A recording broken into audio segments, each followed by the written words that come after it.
Thinking about your next vacation? What if I told you there's no need to wait for next year thanks to the Retroland theme park, an Animal Crossing New Horizons 5-star amusement park? Start your day at the teacup ride while parents sip on their morning coffee. Next, catch the superstars of wrestling as they duke it out in the Smash Arena. Then grab a snack or beverage at one of our many dining options located in the center food court and enjoy live music as you do. Spend your afternoon relaxing by the pool. Don't forget the kids' playground, which features a rock climbing wall, sandbox, and more. Then cap off your day with some fun and games at the Retroland Arcade. Now get ready, I'm about to give you a full breakdown of how the park was created, demolished, and then rebuilt again from scratch.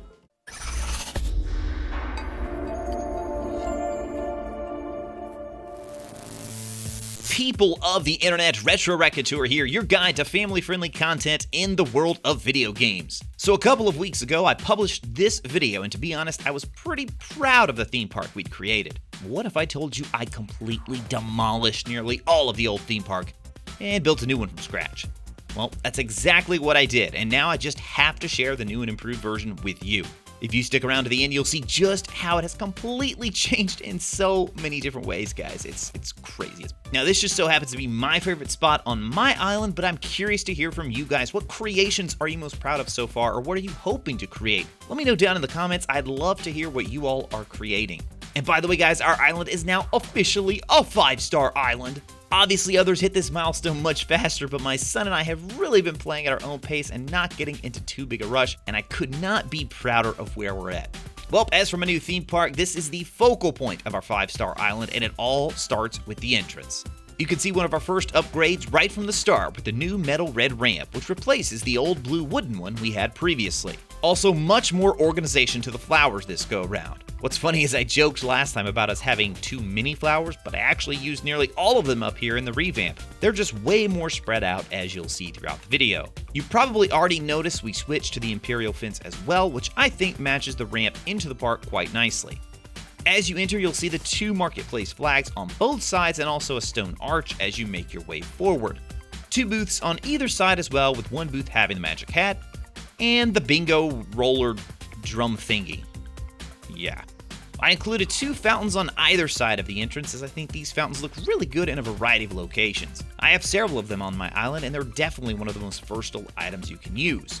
Now, as you make your way to the central area of the amusement park, you'll quickly realize the entire area has now been based around this central hub, which serves as a food court. I also put the teacup ride right smack in the middle, as I feel it's such an important item to the overall space. A lot of the items in here I'm kind of stretching to make work with the theme park setting, but the teacup ride really sets the tone nicely, and it also has the musical element, which I think is perfect. In the previous video, I mentioned that the food court was my favorite area, so I've moved it front and center here and have also provided more seating this time. All of our food options are still here: pizza, popcorn, cotton candy, and more. Restrooms and trash cans are still important, as always. However, we found a nice little spot over here to the side to tuck them out of the way.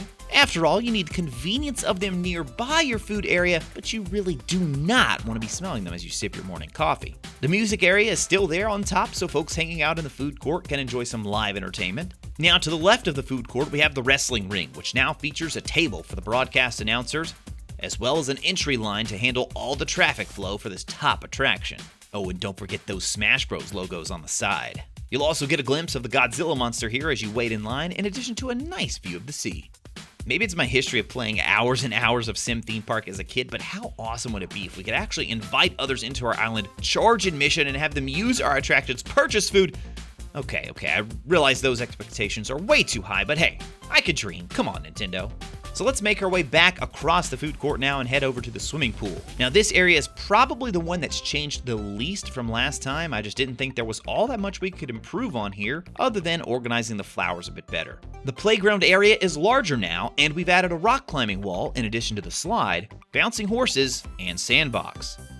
Next, we come to the fortune cookie stand and a nice little train set here, and a little water fountain there in case you're feeling a little bit thirsty after having those fortune cookies. And finally, we have our new and improved arcade section. Now, I've heard there are plenty more arcade machines in the game, so this gives us a nice spot where we could easily expand later on if needed. Overall, I think you can see that we have way more organization this time round. Everything was based around that central food court hub and also using the teacup ride as our main attraction right there in the middle. Of course, as with anything in Animal Crossing, I'm hoping that this is just the beginning. I'm hoping I get even more items that we can use in this wonderful space. At this point, I'm just hoping Nintendo will add even more theme park items to the game, such as a Ferris wheel or even a roller coaster. It would be amazing if it happens, but I'm not holding my breath. Well, if you've gotten any new ideas at all from this video, be sure and hit the thumbs up before you go, and if you want to see more videos like this in general, then hit that subscribe button so you won't miss any of our future videos, and I'll know just how many of you out there really want to see more. That's going to be it for me today. If you're ready to take your own trip to Retroland, then visit RetroRaconteur.com today. That's RetroRaconteur.com.